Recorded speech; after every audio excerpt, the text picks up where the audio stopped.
नमस्कार मित्रों, एक बार फिर से आप सभी का स्वागत है आपके YouTube channel GR study hub में। दोस्तों, आप सभी की तैयारी कैसी चल रही है? एग्ज़ाम बहुत नज़दीक आ गए हैं, ठीक है ना।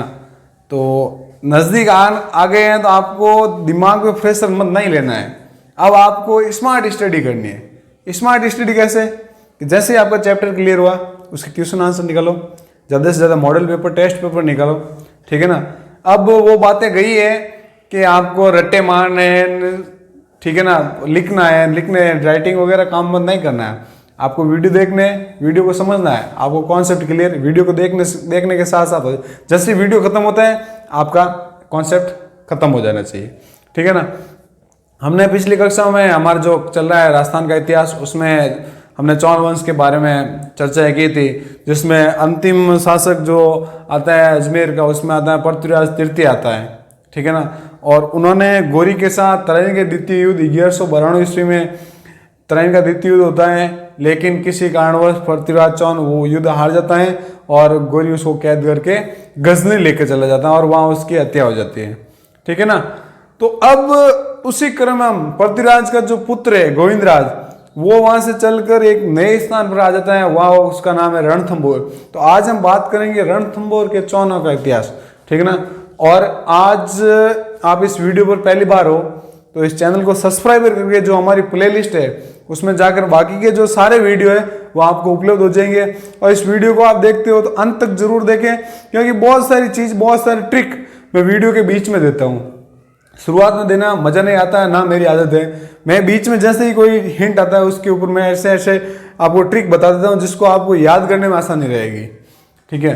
तो आप वीडियो के अंत तक जरूर बने रहेंगे और इसको ज़्यादा से ज़्यादा लाइक ठोक दें, शेयर कर दें। शेयर करने में कंजूसी मत करो। यदि आप शेयर करोगे तो मुझे भी एक जोश, एनर्जी मिलेगी कि नहीं, हाँ, मेरे जो स्टूडेंट पढ़ने वाले हैं वो मतलब मुझे पूरा सपोर्ट करे, तो मैं भी उसको सपोर्ट करने की कोशिश करूंगा। तो शुरू करते हैं रणथंभौर के चौहानों का इतिहास।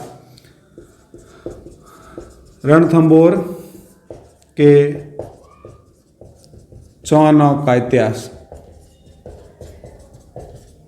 बहुत ही सरल है, ठीक है ना। आपको एक वीडियो में सारा रणथंभौर का चौहान समझा दूंगा, ठीक है ना। बस आप इस वीडियो के अंत तक बने रहें। दूसरी बार आपको ये गारंटी है कि रणथंभौर के चौहान आपको दूसरी बार पढ़ने की जरूरत नहीं होगी, सिर्फ आप यदि एक बार ये वीडियो देख लिया। तो इस वंश की स्थापना कौन करता है? गोविंदराज। कौन सा राज? गोविंदराज। कब करता है? 1194 ईस्वी में। यह किसका पुत्र है? पुत्र है पृथ्वीराज तृतीय का।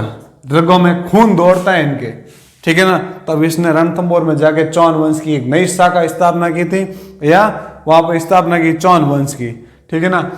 1194 में स्थापना हो जाती है। और इस वंश का जो सबसे प्रतापी शासक है, बाकी तो बहुत सारे शासक आते हैं हमें, ठीक है ना, लेकिन हमें वही पढ़ना है जो हमारे एग्जाम की दृष्टि से उपयोगी है। एग्जाम कैसे कि रणथंभौर के इतिहास में जो आता है उसमें से क्वेश्चन कहाँ से पुट होता है, या तो स्थापना के बारे में पूछते हैं कि भाई इस वंश की स्थापना या इसने किसने की थी, या उसका जो सबसे प्रतापी, जैसे हम बात करें हमारे परिवार को लेकर कि हमारे जो दादा परदादा थे वो कौन थे, या तो उनके बारे में पूछते हैं। जैसे हम गाँव में जाते हैं, पूछते हैं भाई किनो बेटो है, तो आप दादा जो आप मतलब प्रसिद्ध व्यक्ति है उन्हें नाम ला के फलाना पोतो आसा, फलाना बेटा आसा, ठीक है। तो या फिर आपको पूछेंगे जो सबसे महत्वाकांक्षी, जो सबसे इंपॉर्टेंट उस समय उन्होंने ऐसे ऐसे कार्य करते हैं जो उनकी एक छवि बन जाती है उन कार्यों के पीछे, उनका हम नाम लेते हैं। कैसा? फलाना भाणजो हूँ, ठीक है। या फिर मान लो यदि आपकी मम्मी साक्षर है और उनकी गवर्नमेंट जॉब है, या उसने समाज में एक ऐसा काम किया है जो हर किसी के मतलब बस की बात नहीं है, तो हम कहते हैं नहीं सर फलाना बेटा हूँ मैं। तो मतलब हम उस नाम की जो पहचान है, तो जो रणथंभौर में पहचान है, या तो आपको स्थापना के बारे में क्वेश्चन पूछा जाएगा, और या फिर इस वंश का सबसे प्रतापी शासक कौन उसके बारे में क्वेश्चन पूछा जाएगा। और 100% है राजस्थान कांस्टेबल में एक क्वेश्चन सीधा आएगा आपको कि रणथंभौर में हमीर देव है, हमीर देव के बारे में आपको क्वेश्चन आएगा कि हमीर देव कौन था, इसने किसने मतलब कितने युद्ध किए थे। तो इसका प्रतापी शासक है हमीर, या इसको हम देवा चौहान भी कहते हैं। देवा चौहान में कंफ्यूज मत होना, हमीर का ही दूसरा नाम है, ठीक है ना। कहा जाता है हमीर अपने हट के कारण प्रसिद्ध है। इसने अपने जीवन में कितने युद्ध किए थे? 17 युद्ध किए थे इन्होंने, 17, जिसमें 16 में ये विजय रहा। यानी 17 युद्ध, वेरी इंपॉर्टेंट, आपको पूछ लिया जाएगा हमीर ने अपने जीवन काल में कितने युद्ध किए थे, तो वो है 17, ठीक है ना, और उसमें 16 में ये विजय रहा। हमीर का जो शासन काल है वो है 1282 से 1301 तक। ये भी याद रखना, हमीर का पूछ लिया जाएगा कि हमीर का जो शासन काल है वो कब से कब तक है। अब बात आते हैं हमीर के पिता है जैत्र सिंह। इन्होंने 32 वर्ष शासन किया, 32 वर्ष शासन। इनकी याद में अमीर देव ने क्या एक छतरी का निर्माण किया था, एलोसा छतरी, जिन्हें 32 खंबा है। वेरी वेरी इंपोर्टेंट है कि आपको पूछ लिया जाएगा कि 32 खंभों की छतरी कहां पर है, रणथंभौर में है। कला एवं साहित्य में आपको पूछ लिया जाएगा कि हमीर देव मतलब ये छतरी का निर्माण किसने करवाया था 32 खंभों की, तो हमीर ने कराया था। किसकी याद में कराया था? जैत्र सिंह की याद में। और इसी छतरी को हम कहते हैं न्याय की नगरी। क्या कहते हैं हम? न्याय की छतरी। वेरी इंपोर्टेंट क्वेश्चन दोस्तों, मैं आपको मेरे साथ जो क्वेश्चन हुए थे, राजस्थान पुलिस सब इंस्पेक्टर का इंटरव्यू देने गया था मैं, जब वहां मुझे पूछा गया कि आप जोधपुर से बिलोंग कर रहे हो, जोधपुर की जो प्रसिद्ध चीज क्या है। मैंने कहा जोधपुर से, ऐसे तो हम ऐसे थोड़ी कह सकते हैं जोधपुर मिर्ची बड़ा, अरे खौन खंडा है वे कह अगर कि जोधपुर मिर्ची बड़ा प्रसिद्ध है, ठीक है। तो हमें कुछ अलग देना है ताकि जो इंटरव्यूअर है वो मतलब खुद मजबूर हो जाए हमें एग्जाम मतलब नंबर देने के लिए कि हाँ वही बंदे के पास है कुछ ना कुछ। आपको कभी भी है ना एजुकेशन से संबंधित क्वेश्चन नहीं पूछा जाएगा, बहुत कम चांस होते हैं, ठीक है ना। वो आपके ऊपर क्वेश्चन करेगा कि आप उस एग्जामिनर को कहाँ लेके जाते हो, ठीक है ना। तो मुझे पूछा गया आप जोधपुर से बिलोंग करो, जोधपुर की जो प्रसिद्ध चीजें क्या है, तो मैंने बताया सर जोधपुर राजस्थान की न्याय नगरी है। उन्होंने कहा कैसे? कि जो राजस्थान का उच्चतम न्यायालय है वो जोधपुर में स्थित है, तो न्यायालय में न्याय होता है, तो इस आधार पर हम जोधपुर को न्याय की नगरी कहते हैं। तो सूर्य नगरी, ये जो सन सिटी, ये तो देखो हर जगह कहते हैं, ठीक है ना। आप यदि बोल दोगे सर जोधपुर सन सिटी है, आप तो सन सिटी बड़ा सन सिटी तो हैंग दुनिया नहीं ध्यान है, एग्जामिनर ने ध्यान है। आप कुछ नया दोगे ना तब मजा आएगा, ठीक है। तो मैंने कहा न्याय की नगरी है। तो फिर उन्होंने एक क्वेश्चन किया था कि राजस्थान में एक न्याय की छतरी है। मैंने कहा बिल्कुल सर छतरी है, रणथंभौर में, ठीक है ना। और राजा हमीर देव ने बने थी, किसकी याद में? जैत्र सिंह की। तब मजा आता है, एग्जामिनर खुश हो जाता है और वो अपने आप आपके जितने नंबर होते हैं 50 में 50 नंबर फेंक देता है आपके ऊपर, ठीक है। बाकी क्वेश्चन करने की जरूरत नहीं है। तो आप इस प्रकार से मतलब कुछ नई चीजें हमेशा नई कोशिश करते रहो। पुराना पढ़ा लिखा हुआ है, पुराना इतिहास, यदि आप इतिहास भी पढ़ते हो ना तो उसमें आपका पढ़ने का तरीका भी नया होना चाहिए, रट रटाया तरीका नहीं होना चाहिए, ठीक है ना। तो ये जो न्याय की नगरी है बहुत ही प्रसिद्ध है, यहाँ से क्वेश्चन आने के बहुत चांस रहते हैं। अब हमीर देव की माता का नाम पूछा तो नहीं जाता है, लेकिन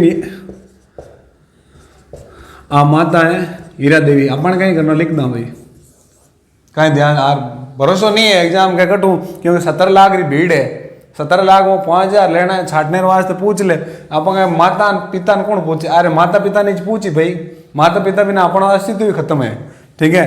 तो माता है हीरा देवी, ठीक है। अब ये इसने एक अमीर देव ने कराया था, क्या यज्ञ करवाया था, 9 कोटि यज्ञ, इसकी भी जानकारी हमें मिलती है। अब हमीर देव के बारे में जानकारी कहाँ से मिलती है? एक बार इसका स्क्रीनशॉट ले लो, साथ ही साथ नोट्स बनाते रहो। देखो नोट्स बनाने में कंजूसी मत करो और नोट्स अपने खुद के बनाओ। तो आपकी राइटिंग खराब है अच्छी, उससे कोई मायने नहीं। आपने लिख दिया, मैंने यहाँ लिख दिया हीरा देवी और मैंने ये नोट्स आपको मैंने उपलब्ध करा दिए, चलो ये तो मैंने तीर का निशान कर दिया। यदि तीर का निशान नहीं करो आप सोचोगे कि गोविंदराज की माता का नाम है या जैत्र सिंह की है या हमीर देव की, आप कंफ्यूज हो जाओगे। और एग्जाम में करे ना ऐसा हुआ ना और एक क्वेश्चन आ गया ना आपके डब्बे गोल हो जाएंगे। तो आप हमेशा नोट्स अपने खुद के बनाओ, स्क्रीनशॉट ले लो आप, फिर आगे बढ़ते हैं। तो हम बात कर रहे थे रणथंभौर के चौहान वंश में, ठीक है ना। स्थापना कौन करते हैं? गोविंदराज। कब करता है? 1194 ईस्वी में, ठीक है ना। इसका जो प्रतापी शासक आता है हमीर देव, जिसको हम क्या कहते हैं? देवा चौहान। और गोविंदराज था वो किसका पुत्र था? पृथ्वीराज तृतीय का, ठीक है ना। हमीर अपने हट के कारण प्रसिद्ध था। देखो हमीर के बारे में बहुत ही शानदार लोकोक्ति याद आ गई मुझे। सिंह सवन सतपुरुष वचन, कदली फलत एक बार, तिरिया तेल हमीर हट, चढ़े ना दूजी बार। ये काफी बार पूछी गई है कि ये लोकोक्ति किसके बारे में कही गई है। यानी सिंह सवन यानी जो शेरनी होती है वो एक बार बच्चा पैदा करती है, उसके बाद वो बच्चा पैदा नहीं करती है, ठीक है ना। अब क्यों नहीं करती है वो तो मुझे पता नहीं है, आप वन विभाग में जाके उसके ऊपर PhD कर सकते हो, ठीक है ना। और सतपुरुष वचन, जो सत्पुरुषों के वचन है वो बहुत ही महत्वपूर्ण होते हैं। महापुरुषों के कदली यानी जो केले का फल होता है वो एक बार फलता है, वापस उसको लगाने के लिए उसको काटना पड़ता है, ठीक है ना। तिरिया तेल यानी जो राजपूत है ब्राह्मण, वहाँ में उनकी जो लड़कियां होती है उनकी शादी एक बार होती है। इन लड़कियों को तेल कब चढ़ता है? जब उनकी शादी होती है, ठीक है ना। और हमीर हट, हमीर ने जो निर्णय ले लिया, जो बोल दिया, वो अपने निर्णय से पीछे नहीं हटता है, वो अपने वचन वापस नहीं लेता है। इसलिए कहा जाता है कि हमीर हट के नाम से जो सबसे प्रसिद्ध शासक वो हमीर है, जिसने अपने शरण में आए हुए लोगों की रक्षा करने के लिए अपने प्राण तक न्यौछावर कर दिए थे। अब बात करते हैं कि इसकी जो जानकारी है कहां से मिलती है।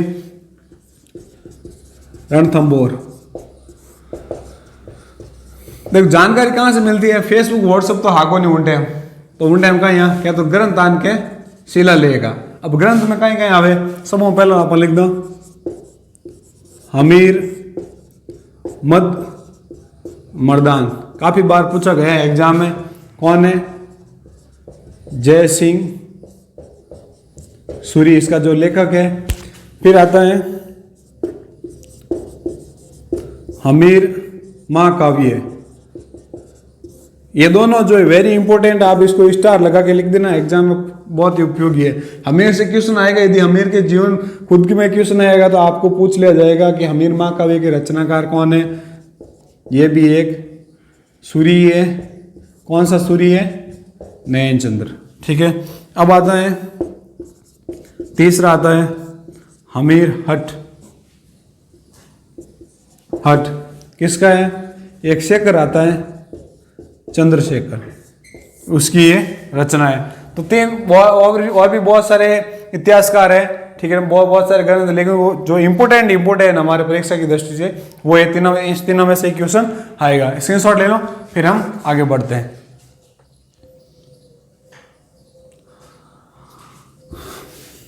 तो जानकारी मिलती है ग्रंथों से। हमीर मद मर्दान कौन लिखता है? जय सिंह सूरी। हाँ, और हमीर मद मर्दान से है ना भूतेला युद्ध की जानकारी मिलती है। भूतेला युद्ध की जानकारी किससे मिलती है? हमीर हट मर्दान से, ठीक है ना, याद रखना आप। हमीर महाकाव्य किसने लिखा? नयनचंद्र सूरी ने लिखा, और हमीर हट जो चंद्रशेखर ने लिखा था। अब बात करेंगे हमीर के जो समकालीन कौन कौन से शासक थे, क्या हुआ था। ये रहा हमीर हमारा, इसके समकालीन दिल्ली सल्तनत, इसके समय शासक था एक जेके करके। देखो दोस्तों, जेके नहीं, जेके वो जेके सीमेंट मत करना, आप मर जाओगे जेके सीमेंट के चक्कर में। जेके सीमेंट होती है मजबूती की पकड़ होती है। आपको यहाँ मजबूती पकड़ करने के लिए क्या करना है?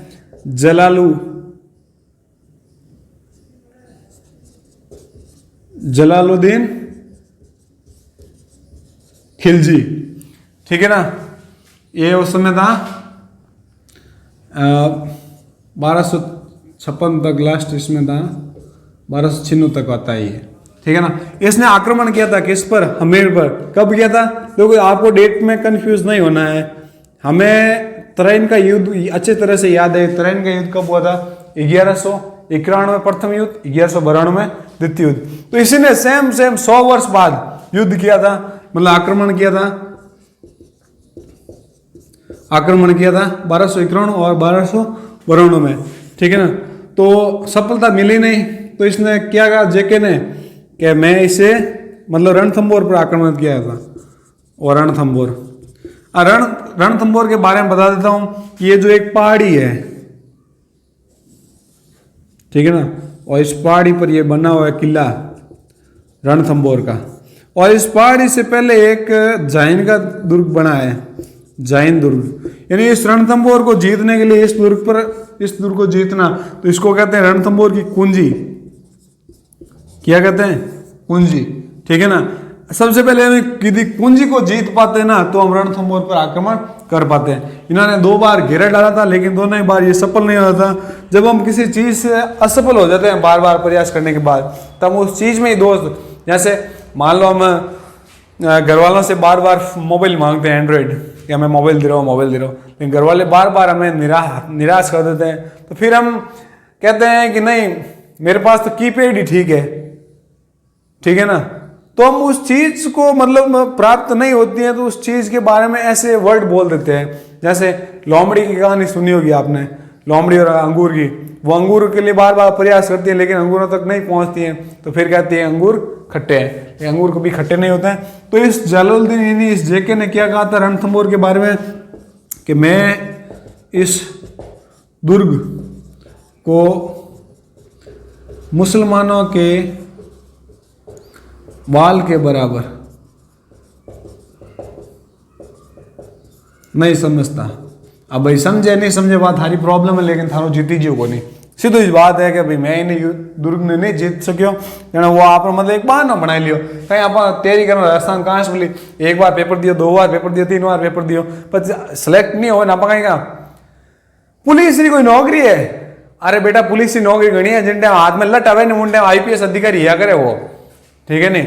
तो मतलब इन चीज छुटकारा पाना, आप कहता पुलिस की कोई नौकरी यहाँ पाता सेकेंडरी टीचर बना, ठीक है, सेकेंडरी तैयारी करा नहीं, आप RS बनने लायक मास्टर थोड़ी बना, स्कूल जहाँ रोज कौन पढ़े, आप अधिकारी यहाँ गेट खोलने वास्ते खुद आदमी आई बाहर है, तो पहले आप बन तो जाओ, बस गेट खोला दो, ठीक है। तो इन्होंने क्या था कहा था, ये काफी बार पूछा गया है कि ये किस दुर्ग के बारे में कहा गया है, तो रणथंभौर दुर्ग के बारे में कहा गया है, ठीक है ना। अब समय आगे बढ़ता है, समय बढ़ने जैसा समय आगे बढ़ता है और ये इस जेके की क्या कर दी जाती है, हत्या। कौन करता, देखो हम साथ ही साथ दिल्ली सल्तनत के बारे में बात करते हैं, इसकी कर देता है कौन, हत्या। हत्या कौन करता है, इसका भतीजा, और वही बनता है दामाद। मान लो बेटा सब बेटा खतरनाक है, भतीजो ही है दामाद ही है, मान लो कोई प्यार हो सके आर्म की जो भी हो, इसने हत्या कर देता है 1296 में। फिर दिल्ली सल्तनत का शासक हो जाता है एके बोले तो AK-47 मत करना रे, एके बोले तो अलाउद्दीन खिलजी, अलाउद्दीन खिलजी।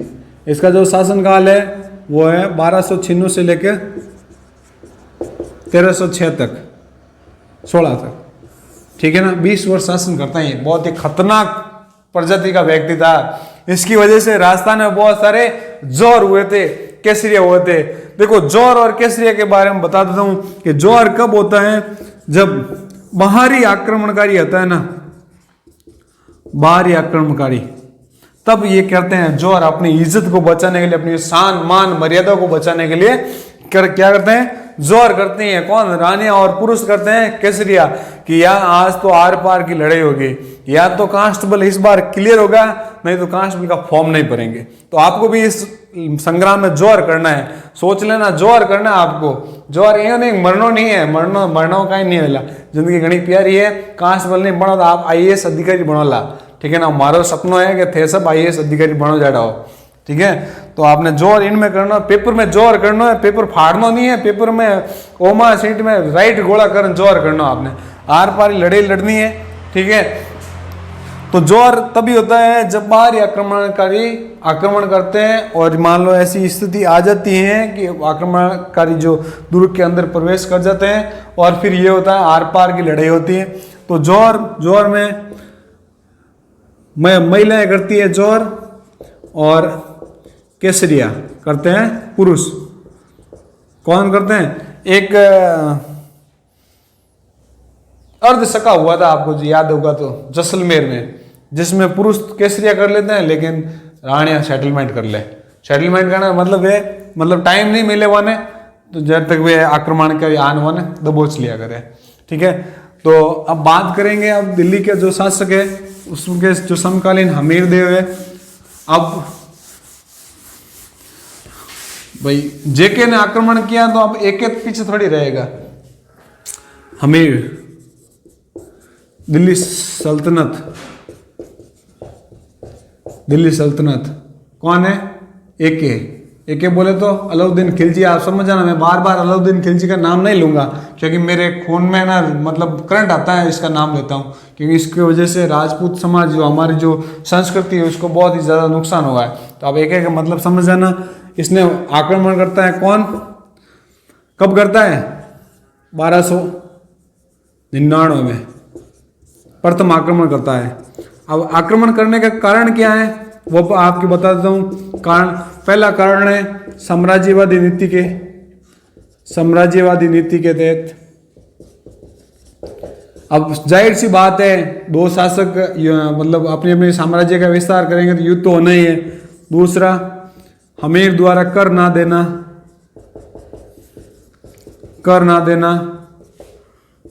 तीसरा है अपने चाचा की पराजय का बदला। फिर आता है इनके जो विद्रोही थे, विद्रोहियों को शरण देना। विद्रोही में कौन है? मोहम्मद शाह। बड़ी शानदार कहानी है, आपको बताऊंगा कि मोहम्मद शाह आखिर में विद्रोह क्या हुआ था। एक बार क्या हुआ था कि एक अपने दरबार ये गया हुआ था, ये दरबार है इसका एके का, ये यहाँ बैठा एका मतलब एके और ये है द्वार। अब महमूद शाह यहाँ एंट्री करते हैं, ठीक है ना। तो द्वार यहाँ बैठे व्यक्ति और यहाँ जो झरोका बने हुए होते ना, तो इसने जैसे ही एंट्री की थी इसने एके के सामने नहीं देखा था और यहाँ इसकी रानी थी, क्या नाम था उसका? चिमना बेगम। बड़ी शानदार बेगम थी, परफ्यूम वगैरह फेरे लवली लगड़ी पड़कती एकदम, ठीक है नहीं। तो नजर पड़ी चिमना माते, चिमना नजर पड़ी मोहम्मद शाह कोई कम नहीं हो, सेविंग सेट करेड़ी, ठीक है ना। मामलो हट्टो कट्टो 6 फुटो जवान आदमी हो, ठीक है ना। ત્યારે આ કઈ વારે કે એક તો હેંગની યુદ્ધમાં ઉલઝીડો રહે, કણી કિનમાંથી યુદ્ધ કરે, કણી કિનમાંથી આક્રમણ કરે। आप એવું કરો मोहम्मद शाह ने अपने बीच में मामलो सेट हो गयो। मामलो सेट होयो और सेट हुए ने कहीं मेल मिलाप भी होयो। एक बार कहीं एक जी दरवाजा कर जाओ तो चिमनारी आवाज आएगी, चिमनारी आवाज आई, वो रुकियो न कान लगा सुनियो उड़ के मामलो अटे गड़बड़ है। आ चीज सुबह उन तो सहन करी क्योंकि मोहम्मद शाह बहुत इन परम मित्र हो कि यार चलो आज और रेम करा सुबह इन बात करा, ठीक है। तो सुबह चिमना ने पूछियो, चिमना के हाँ मामलो तो तुम्हारे सेट है, क्या जाने या तो मने चॉइस कर या अभी ने चॉइस कर। चिमना के अभी ने पूछ लो भाई, मोहम्मद शाह जाना बात पूछी क्या, देख भाई तू हमारा दोस्त है, तू कह तो मैं ना दो साम्राज्य दे दूँ। ओके भाई साम्राज्य कहीं जरूरत है, साम्राज्य तो मार्ग नहीं घणो ही पड़ियो, मैंने तो चिमना ही चाहिए, ठीक है। जने ओके भाई चिमना तो मैं दूँ को नहीं, अयो करना बीच में बहसबाजी हुई और वो अटू विद्रोह करन की प्रो क्या तू चिमना नहीं दे तो मैं थार दरबार में भी नहीं रहूं, ठीक है। तो यहाँ आ जाता है ये हमीर देव की शरण में, ठीक है ना। तो हमीर देव की शरण में आ जाता है तो एक बोलता है हमीर देव को कि भाई मारो विद्रोही है, ठीक है ना, इसको आप वापस मुझे सौंप दो। लेकिन हमीर अपने हट के कारण प्रसिद्ध है, वो कहता है कि नहीं, मेरे जो शरणा है वह है शरणागत की रक्षा करना मेरा परम कर्तव्य है, तो इस कर्तव्य को निभाने के लिए मैं इस शरणागति को वापस नहीं सौंप सकता हूँ। तो इसी बात से गुस्सा होकर 1299 ईस्वी में आक्रमण करता है। इसके दो सेनापति आते हैं। सेनापति पहला है नुसरत खां और दूसरा है उल्गू खां, ठीक है। ये सेनापति आते हैं तो हमीर देव ने अपना दो सेनापति भेजते हैं, एक तो भीम सिंह और एक है धर्म सिंह। ये दो सेनापति आते हैं, दो सेनापति इसके भी आते हैं, दो सेनापति इसके भी आते हैं, ठीक है। अब नुसरत खां और भीम सिंह आपस में युद्ध करते हुए मारे जाते हैं, ठीक है ना। और उसमें ये इनकी जो सेना है एक की वो भाग जाती है। तो इस भागने के बाद दूसरी बार जब आक्रमण होगा तब एक एक खुद आएगा। कब होता है? 1301 में। मेरे हिसाब से आज की को जो क्लास है काफ़ी लंबी चल रही है, यदि हम चाहे तो हम इसको यही समाप्त कर सकते हैं। टेक्निकल टीम देखना, आधा घंटे की होगी क्लास क्या? ठीक है, तो अभी आधा घंटा हुआ नहीं है, इस क्लास को आज यही पूरा रणथंभौर का इतिहास यही कवर कर देते हैं। तो दूसरी बार आक्रमण करता है 1301 में कौन? एके किसके ऊपर आक्रमण करता है? हमीर पर, ठीक है ना, हमीर पर आक्रमण करता है। तो जाइन दुर्ग को पार करते हुए जो जाइन इसके जो सेनापति है गुप्त मार्ग पता चल जाता है। गुप्त मार्ग को पता चलते ही ये किले के अंदर प्रवेश कर जाता है। तो ये जो है अमीर है इस करता है क्या? केसरिया। और जौहर कौन करती है? रंग देवी के नेतृत्व में जल जौहर होता है। ये जो प्रथम राजस्थान का जौहर है। पूछ लिया जाएगा, काफी बार क्वेश्चन आता है कि राजस्थान का प्रथम जौहर कब होता है? 1301 किसके नेतृत्व में होता है? रंग देवी के नेतृत्व में। और जो केसरिया कौन करता है? वो हमीर करता है, ठीक है ना। तो ऐसे करके ये 1301 में रणथंभौर पर अधिकार हो जाता है। रण पर अधिकार किसका? एके का। 1301 में रणथंभौर पर अधिकार हो जाता है, ठीक है। और इस जो सेनापति है रणमल और रतिपाल, ये दोनों विश्वासघात करते हैं। क्या? विश्वासघात। इसकी वजह से जो गुप्त दुर्ग के जो गुप्त मार्ग हैं वो एके को पता चल जाता है और गुप्त मार्ग से वो किले में प्रवेश कर जाता है। तो इस तरह से जो हमारा जो रणथंभौर का चौहान है, चौहान वंश है, ठीक है ना, वो यहाँ तक चलता है। हमीर इसका जो लास्ट अंतिम शासक हो जाता है, प्रथम जौहर हो जाता है 1301 ईस्वी में। तो आपको ये वीडियो पसंद आया है तो इसको ज़्यादा से ज़्यादा शेयर ठोकना, लाइक करना और हमारे चैनल को सब्सक्राइब करना मत भूलना, ठीक है ना। आप ज़्यादा से ज़्यादा सब्सक्राइब करके आप अपने दोस्तों को बताओ कि GR स्टडी एक ऐसा एजुकेशन हब है जो आपके लिए बहुत ही शानदार कंटेंट। मुझे पता है कि इस जो 30 मिनट का जो वीडियो है इसमें आपको यदि एक बार आपने सही ढंग से देख लिया ना तो आपको रणथंभौर का इतिहास पढ़ने की जरूरत नहीं है। और क्वेश्चन यहाँ से यूट्यूब पुटअप होते हैं, चाहे वो कांस्टेबल से हो चाहे वो RS के हो। बाकी कहीं आपको क्वेश्चन पूछने मतलब क्वेश्चन नहीं आएंगे। जो मैंने पढ़ाया वो RS लेवल का है, आप उसको कांस्टेबल, पटवारी, रीट कैसे में किसी में भी आप पढ़ सकते हो। बहुत बहुत धन्यवाद। सब्सक्राइबर कीजिए हमारे चैनल को, साथ ही बेल आइकन का बटन दबाएं ताकि आपको हमारे वीडियो सबसे पहले मिले।